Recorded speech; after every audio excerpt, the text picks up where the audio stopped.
চন্দ্রমন্ত্রী। আকাশ নদী চলছে কেমন দেখতে পাঠান সন্ত্রী।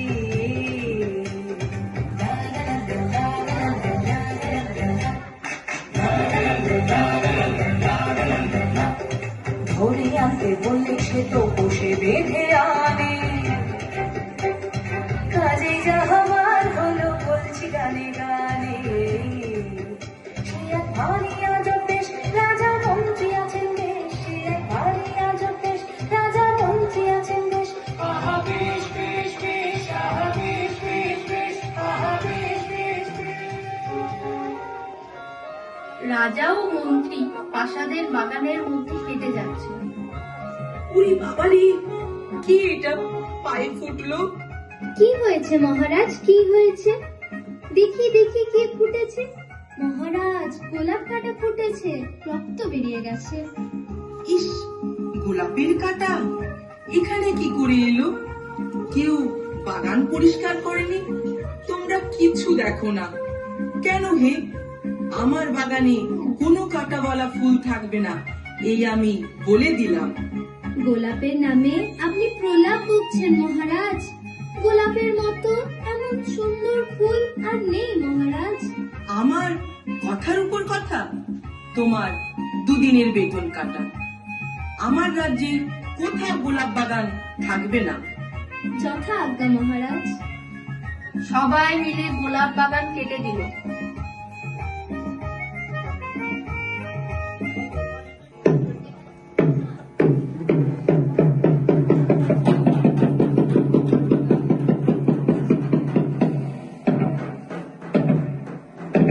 সাবধান সাবধান, হুঁশিয়ার! মহামহিম মহারাজা আসমুদ্র হিমাচলের একচ্ছত্র অধিপতি শ্রী শ্রী হবুচন্দ্র রায় বাহাদুর সপরিষদ রাজসভায় প্রবেশ করছে।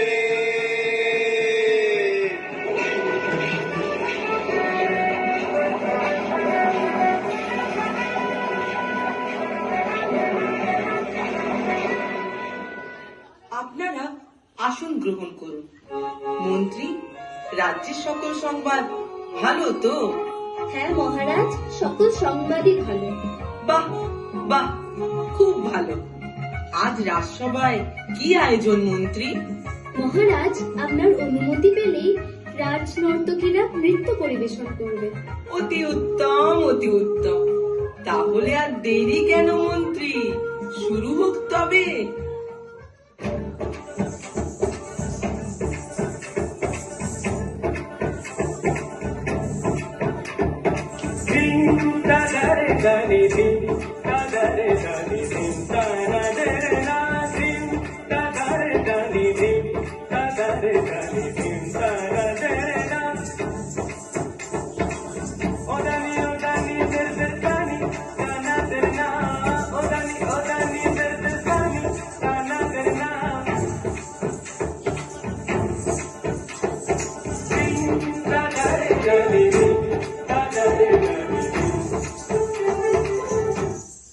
আর গোলাপও নেই, কাঁটাও নেই। এখন পায়ের কি খবর মহারাজ? বলি, সবই ঠিক আছে, কিন্তু পায়ে খুব ধুলো লাগে। যদি ধুলো দূর হতো তাহলে কি আনন্দ হতো। তাহলে কতই ভালো হতো, কি বলো মন্ত্রী? মহারাজ, পথ চলতে ধুলো তো থাকবেই। কিছু একটা করো, কাল থেকে আমার পায়ে যেন ধুলো না লাগে। যদি না পারো তাহলে কাল থেকে 1 মাসের বেতনের আশা ছাড়ো, কি বলো? সভার সকল সভাসদের সাথে রাজা ও মন্ত্রী বসে আছে।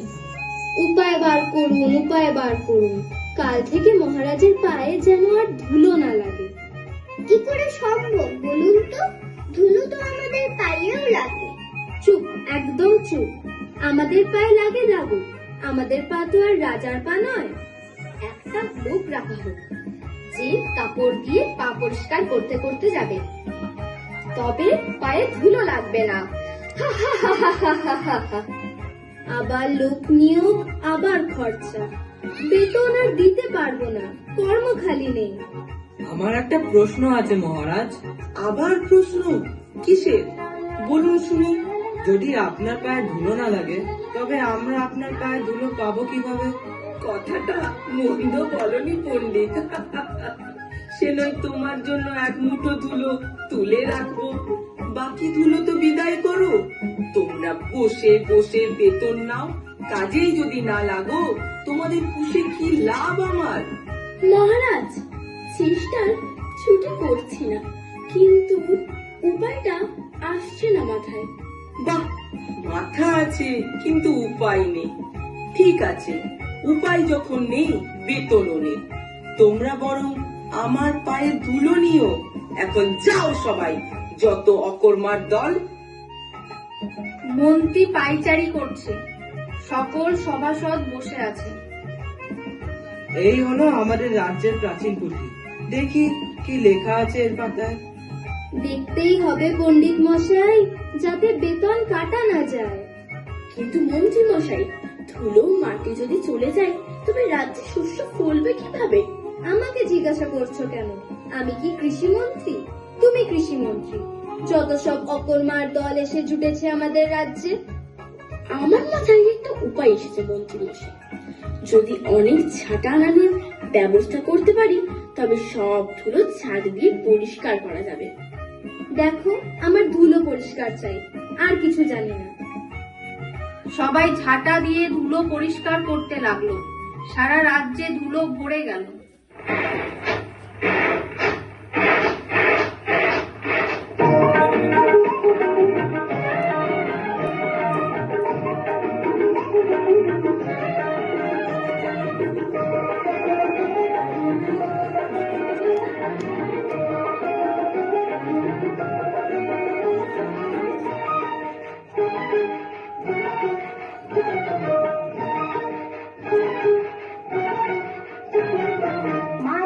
मार झाड़ू मेरे झेपिए भी देखो, मार झाड़ू मेरे झेपिए भी देखो, कसमत নোংরা সবে ঠ্যাংরা মেরে ঘর থেকে দূর কর।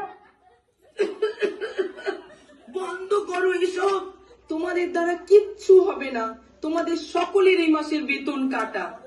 তাহলে জল দিয়ে সব ধুলো ধুয়ে ফেলা হোক, তাহলে আর ধুলো থাকবে না। আর যে পারা যাচ্ছে না, যা ভালো হয় তাই করতে বলুন।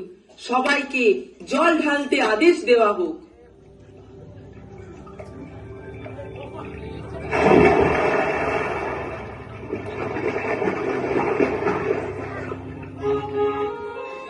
হায় হায়, এই যে ধুলো সরাতে কাদা সৃষ্টি হলো, পথ চলবে কি? সব যে আছড়ে পড়লো।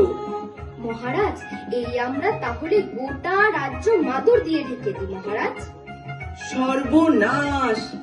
এত মাদুর কোথায় পাবো বলো দেখি?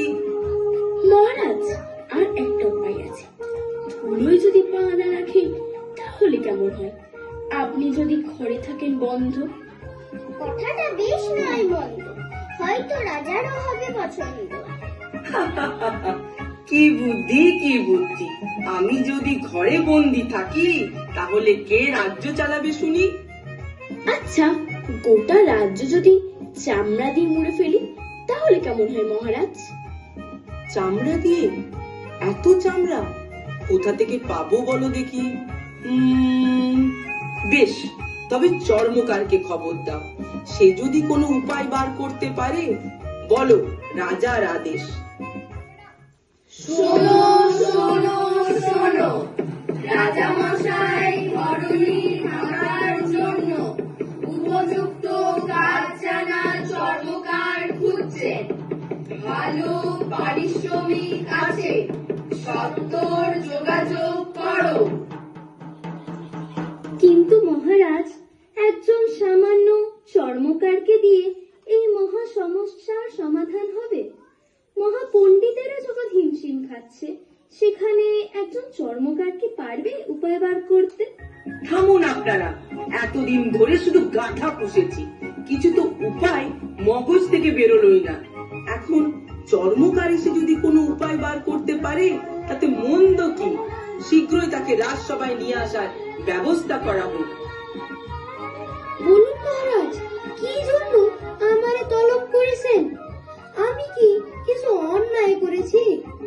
না না, সেসব কোনো ব্যাপার নয়। ধুলো দূর করার জন্য তো অনেক ব্যবস্থা নেওয়া হলো। অবশেষে মন্ত্রী মশাই পরামর্শ দিলেন গোটা রাজ্য চামড়া দিয়ে ঢেকে ফেলার জন্য। তোমার কি মনে হয়? মহারাজ, আমার কাছে আছে এক টুকরো চামড়া। তাতে কি করব আমরা? এক টুকরো চামড়া দিয়ে ঢাকা যাবে রাজ্য? না না মহারাজ, অত সহজ উপায়ের জন্য অত কিছু করণের দরকারই নেই মহারাজ। বটে, তবে শুনি সে কি উপায়? আপনি যদি আপনার শরৎ দুইখানি চামড়া দিয়ে ঢাইকা ফেলেন, তাহলে তো আর রাজ্য ঢাকার দরকারই পড়ে না মহারাজ। এত কি হবে সোজা? তোমায় শুলে চড়ানো হবে। থামুন থামুন থামুন সকলে। শোনো, তুমি নির্ভয় তোমার কাজ শুরু করো। চর্মকার তার কাজ শুরু করলো।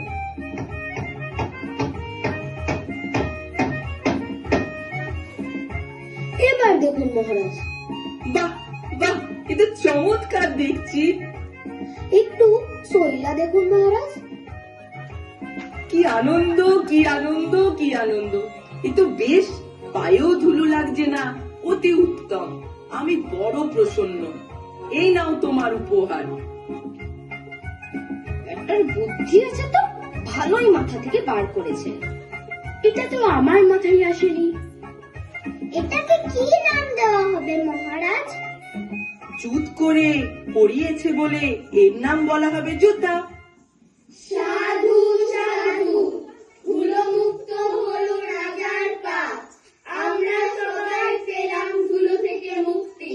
জয় মহারাজ রঘুচন্দ্রের জয়, জয় মহারাজ রঘুচন্দ্রের জয়, জয় মহারাজ রঘুচন্দ্রের জয়। বললেন রাজা এই কথাটা অনেক বছর ধরে, আমার মাথায় ছিল টাকা পেল কি করে। সেই থেকে দেশে জুতোর প্রচলন হলো, ধন্য ধন্য মহারাজার দেশে পড়ে গেল। ধন্য ধন্য রাজা, ধন্য মহারাজা, সবাই ধন্য ধন্য বলো, আর আমার কথা ফুরালো।